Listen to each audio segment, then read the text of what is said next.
So, if anyone wasn't fully aware of the new revamped golf calendar, they may have missed the fact that the second major of the year gets underway tomorrow, the US PGA Championship, which has traditionally been the final major. It's now been squeezed in between the Masters and the US Open. This week it takes place at BethPage Black in New York. Brooks Koepka defending the title that he won over Tiger Woods last August. Tiger Woods coming into this having beaten Brooks Koepka to win the Masters last month. Paul McGinley has been very good as always to take a call from the course. Evening, Paul.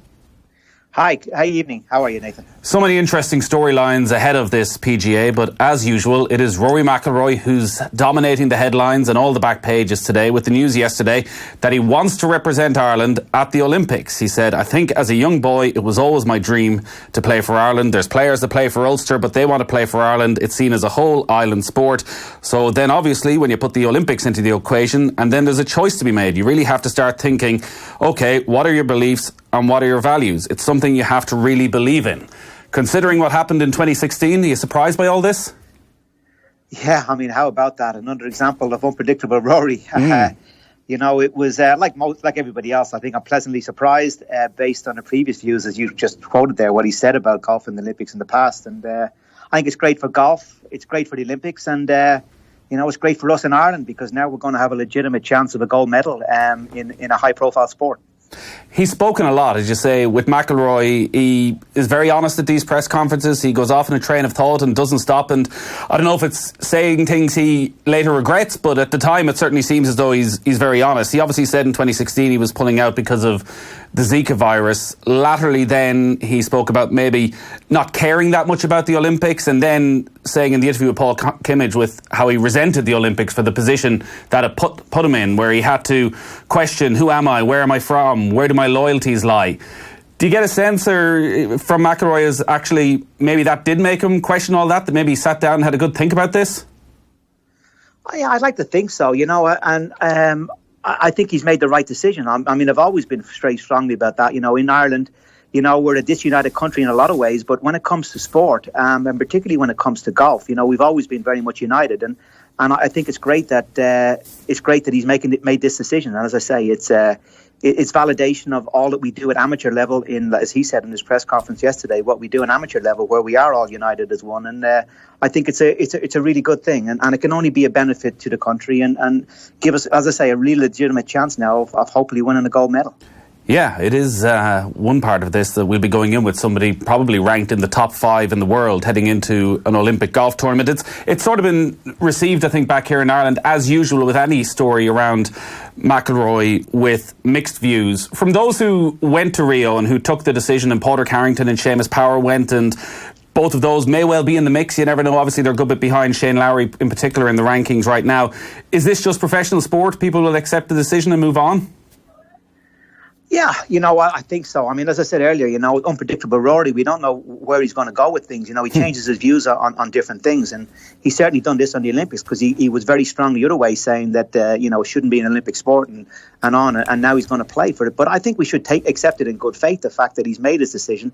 I think we will benefit very much as Irish people. The sport of golf will benefit and the Olympics will benefit to have such a high-profile sportsman playing in it. So, yeah, we take it and we move forward, and hopefully things don't change between now and then. And he does go and represent Ireland. And as you say, he's one of the top players in the world. I mean, his golf has certainly been fabulous so far this year. And if he has this kind of form where we really are going to have a huge attention on that on golf next year in Tokyo.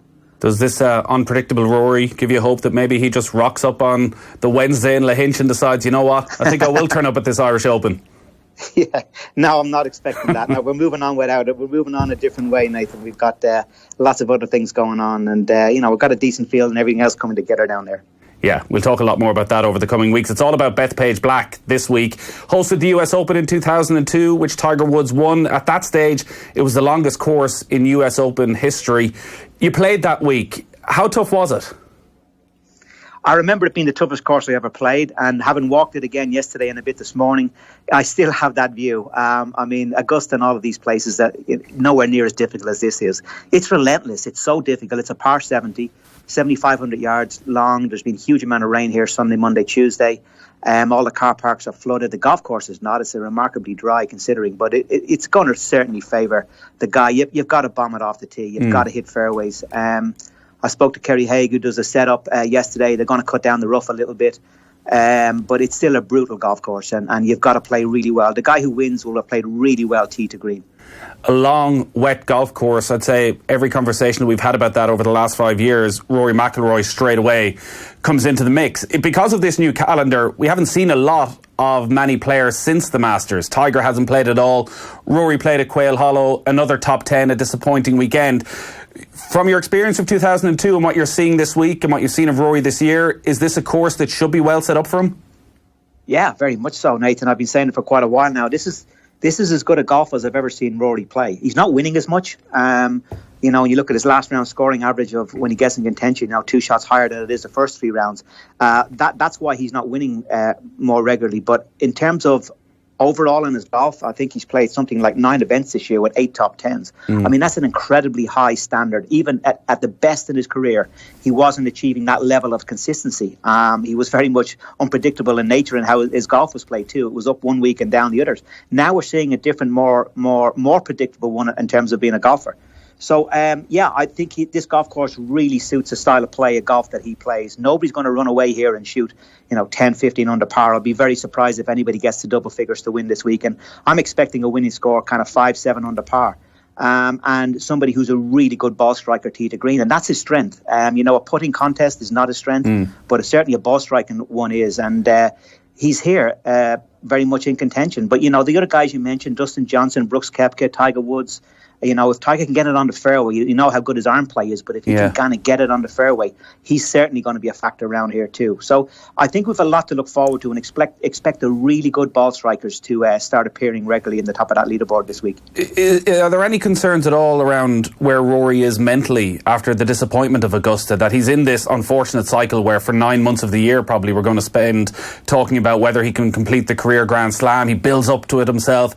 And then there's the low when it doesn't happen. And because there's such a small gap, there's only a month or so between leaving Augusta and rocking up in New York for this, that to get his head back in the game, that actually, you know what, I am playing sensational golf. I can still win majors. They all still count. It's 5 years since I won one. It's just as important to win this right now as it was to win in Augusta a month ago. Is that a factor at all this week? Absolutely is a factor. It's 4.5 years or nearly 4.5 years since he won a major, and his career is not going to be defined by how well he's played and how many top 10s he's had. It's going to be defined by how many majors he's won. He got off to a very early start in his career, winning 4 and 6 in quick succession, but it's been quite a lull since he's won a major. And the one thing we see about McIlroy has always been the case in his game is that when he gets confident, he'll be up and running. And at the moment, it seems like he doesn't quite have that confidence to close on Sundays the way he used to. But it comes back quickly. And if we see him getting into a tight situation and coming through, expect to see a lot more wins come in very quick succession. He's very much an inspirational style of type of player. And once that kicks in, once he starts to win again and wins in a pretty impressive way, I think he's going to go on like he's done in 2014 and gone on and won 2 majors in a world event within a month. That's the kind of golf that he's playing, and that's what he's capable of doing, and that's what he's done in the past. A lot of the positivity around McIlroy ahead of Augusta was also based on his work with Brad Faxon, the work on the putting green, and also the mentality around his putting. Do we know if he's kept that up over the last month, if he's still in regular contact with Faxon? Yeah, absolutely. I think he's on the right tracks, Nathan. As I say, that level of consistency we've never seen this level of consistency at any stage in his career before. So it's not a case of that hasn't worked, I didn't win the Masters, let's go and do something different. It's very important that he keeps going down these tracks because he's on the right tracks. There's no doubt about it. And Brad Faxon is a very astute guy. He's not alone as he has been one of the greatest putters of the last kind of 20 years, but he's also very astute and a mature guy who understands the game. He's a disciple of Bob Rotello, who was probably the best sports psychologist we've seen, certainly in golf, in the last 20 years. So there's a lot of that coming through in words, I'm sure, that Brad is saying. And that's really the next step for Rory to get confidence back when he gets in contention, because he's not a million miles away, that's for sure. So after what happened at Augusta, the eyes of the world will understandably be on Tiger Woods this week. I'd imagine viewing figures will be off the scale. In the days after Augusta, he did a few interviews. He was around the place. He looked again like a man in a little bit of pain. He probably took a huge amount out of himself over that week at Augusta National. He's been talking this week about how important it is to manage his schedule now, being a 40-something with multiple surgeries under his belt. Here's what he had to say. The only other time where I've taken 4 weeks off prior to major championships is going from the British Open to the PGA.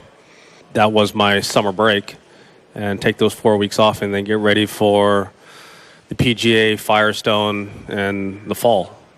So I'm always looking for breaks. Generally, it's after the Masters. I used to take 4 weeks off there. Now with the condensed schedules, trying to find breaks. I wanted to play at Quail Hollow, but to be honest with you, I wasn't ready yet to start the grind of practicing and preparing and logging all those hours again. I was lifting. My numbers were good. I was feeling good in the gym, but I wasn't mentally prepared to log in the hours. Coming here is a different story. I was able to log in the hours, put in the time, and feel rested and ready. And that's going to be the interesting part going forward. How much do I play and how much do I rest? I think I've done a lot of the legwork and the hard work already, trying to find my game over the past year and a half. Now I think it's just maintaining it. I know that I feel better when I'm fresh, that the body just doesn't respond like it used to, doesn't bounce back quite as well. So I got to be aware of that.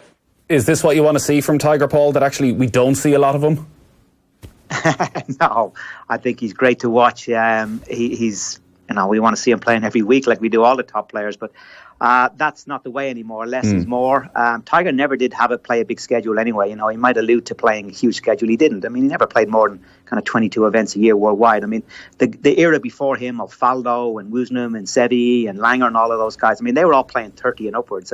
And Tiger changed the game. And he said, no, I'm not going to play that much. I need a lot more intensity in my game, and I need less is more. And took it down to 22. And as a result, the other guys kind of followed. That was a big move. But I think he knows himself. I think there's no doubt he's very astute. He knows where his body is at. I did see that video that you mentioned there about him walking shortly after the Masters. He really looked like he was in real agony afterwards. So he's obviously on very strong medication. If he's, when he is competing, I think he's priming himself for the Masters. There's no, sorry, for the majors. Yeah. I think, he's played well around here before. He's won in 2002, the US Open. He was sixth in the US Open in 2009. And just on 2002, your memories of that, was it a case of Tiger outpowering the course, or was it course management? Because I know after the Masters, one of the main things you touched on was how he got himself around Augusta, how smart he played. Yeah, well, of all Tiger's wins that I remember, having played a lot with him and been around him a lot around that era, and observed them and watched them, he never overpowered a golf course, except for 97 when he won the Masters and dominated it and just completely brought it to its knees, and they went and then changed the course the year after. But except for that one, every one of his majors has been won with guile, smartness, cleverness, course management, being patient, hitting the ball on the fairway, hitting it on the green, and that's how he won Augusta. He didn't win it by bringing it to his knees. He brought it by being patient, being astute, and most importantly of all, not beating himself. He didn't make fatal errors in the back nine on Sunday the way that other players did. And he just gave himself the best opportunity. If it was going to be, it was going to be. And that's exactly what happened. And that's always been his DNA of winning majors. And that's why, even though he mightn't play a full schedule, the style of golf that he plays, the style of golf he likes playing, the style of golf that's been proven very fruitful in terms of winning major championship, is the style of golf that you see that you need to play to win major championships. It's a very different style of golf than you see week to week on the PGA Tour and European Tour, where it's very much on the front foot. So this style of golf that Tiger plays is suited to winning major championships. So I don't think he's finished at 15 majors. I think there's going to be more to come from Tiger Woods. Right. We're obviously obsessed when we talk about Tiger as well, about what it means for the game of golf and the growth of the game and the interest levels. Have you noticed this week at BethPage Black around New York that because Tiger's back, that golf is back? Yeah, it's funny. I was walking yesterday. I was walking late in the evening yesterday around. There wasn't many people around, but man, the catcalls that I was getting from the New Yorkers, I can only imagine what it must be like. What it must be World's like. Nicest man. What could they possibly say? was a few Ryder Cup jobs in there. I mean, imagine this Ryder Cup is coming to here in a few years' time. Let's get ready for that 2024. I'd imagine you got your responses pretty ready if anyone gives you any jip about the Ryder Cup. No, it was all in good faith. It was in jest and all good fun, I have to say. But I'm just saying, I mean, listen, it was 1%, not even 1% of what Tiger Woods must have when he plays. So this is going to be a rowdy atmosphere. The New Yorkers like to have an opinion and like to shout from the sidelines. So it's going to be a very raucous championship this week. And I think that's all right. I mean, there's a line there and we don't want to cross that line, but absolutely bringing atmosphere to golf tournaments is only good for the game of golf. You know, we don't want it to play in a very sterile environment. We want it to be noisy and we want it to be the people to be excited about watching, these great players. Yeah. Very briefly, a couple of more players who I just want to touch upon. One of them is Brooks Koepka, who gave a really interesting, yet again, he's had a sort of personality transplant, it seems, over the last 3 months, has decided, you know what, I'm going to be honest when I sit in these press conferences. He is the defending champion, and he reckons that in majors, he's got even more reason to be confident. The easiest way I can break it down is there's, 140, was there about 100? 156 in the field. 156 in the field. So you figure at least 80 of them I'm just going to beat. From there, the other, you figure about half of them won't play well from there, so you're down to about maybe 35. And then from 35, some of them just, pressure is going to get to them. So only leaves you with a few more, and you just got to beat those guys. If you just hang around, I think one of the big things that I've learned over the last few years is you don't need to win it. You don't have to try to go win it. Just hang around. If you just hang around, good things are going to happen. So I think that's what's kind of caused me an issue in the regular PGA Tour events. I've gone out on Saturday and tried to build a cushion, maybe pressed a little bit too hard and gotten ahead of myself, where in the majors I just stay in the moment. I never think one hole ahead. I'm not thinking about tomorrow. I'm not thinking about the next shot. I'm just thinking about what I've got to do right then and there. And I kind of dummy it down and make it very simple. And I think that's what helps me. He has a sensational record over the last couple of years, Brooks Koepka. He has won 3 of the last 7 majors he's played in, was runner-up at Augusta. Yet still, there seems to be these question marks about his greatness. Brandel Chambly was touching on it again during the week, saying that because of his putting, his touch wasn't very good, but he's on this sort of run. Is he a truly great player, a staggering talent, or is he just on a run? I guess the type of run maybe Padraig Harrington touches on from time to time, where players get this 18-month stretch where they're just otherworldly, where everything goes right. Where do you stand on Koepka? Is this an 18-month stretch where he's just on a run, or could he go down as one of the all-time greats who, as he said yesterday, thinks he can get to double figures in terms of majors? I think, like I said earlier, I think these guys are going to be defined at the end of their careers by how many majors they win. And the points that he was making there in that little clip that you sounded, I mean, that's what I observe as well in Tiger Woods when he wins majors. That's what he does. He approaches it with the same kind of attitude. I think Brooks has got this figured out. And I expect him, with the quality of player that he is, I expect him to be winning a lot more major championships than rather than just sitting at 3. So there's a lot more to come from him. But like all of these great players, when they reach a certain level, they make so much money and they become superstars in the game. The defining thing for them is going to be hunger going forward. That's going to be the defining thing more than anything else. That ability to keep getting up and being disciplined about your lifestyle and being disciplined about the gym and the practice and totally, your heart being totally engaged every time you go and play a major championship. That's going to be the defining thing. Do you see that in Koepka? At this moment, I do, yeah, certainly now I do, absolutely. I mean, are we going to see it in 5 years? Who knows? We don't know. But certainly at this moment in time, we do. He's got a chip on his shoulder, and that's not a bad thing to be in as a sports person. Finally, and weirdly, the forgotten man of this weekend. He's probably in some way, enviable position, because Rory McIlroy has to put up with 6 to 8 months of anticipation of the career Grand Slam at Augusta. Jordan Spieth can sneak in for his attempt at the career Grand Slam this week at the US PGA. His form has obviously collapsed over the past 18 months. He's had massive struggles with the putter, which was just golden for the 2-3 year spell where it looked like he might dominate the game. Spieth's positioning right now, he's dropped way down the world rankings. Do you give him a chance this week? Very outside. He's not showing a lot of form coming in. It's to beat this quality of field and the number of players that are here. It's a huge field, 150 players, and the top 100 in the world are all exempt. So certainly his form wouldn't suggest so. I think he's got the heart of a lion. I think the golf course is very demanding, and a guy coming in here who's not confident in his game is going to struggle. And that looks to be where Jordan is at the moment. It's stepping stones back to get to the top echelons of the game, and it's a big step to come out and play a golf course of this difficulty when you're not really confident. So I'd be very surprised to see him in contention down at the last 9 holes to go on Sunday. Have you a pick for the week? Yeah, it's always difficult in these, but I like John Ram, that kind of player. I think this guy's going to win major championships sooner rather than later, and so outside pick, I'd be picking somebody like John Ram. It's going to be a power player. Somebody hits a lot of greens and a lot of fairways, and is quite long off the tee, and I think he ticks all of those boxes. And they're traditionally very nice to the Spaniards at BethPage Black as well, aren't they? Yes, Sergio got some stick, I remember, in 2002. Yeah, that was, as I say, that's the New York crowd for you, Nathan. It's fun, and you got to just smile at them and move on. There's a lot of funny comments go on out there. Yeah. All right, Paul, you've been great with your time as always. Enjoy the week.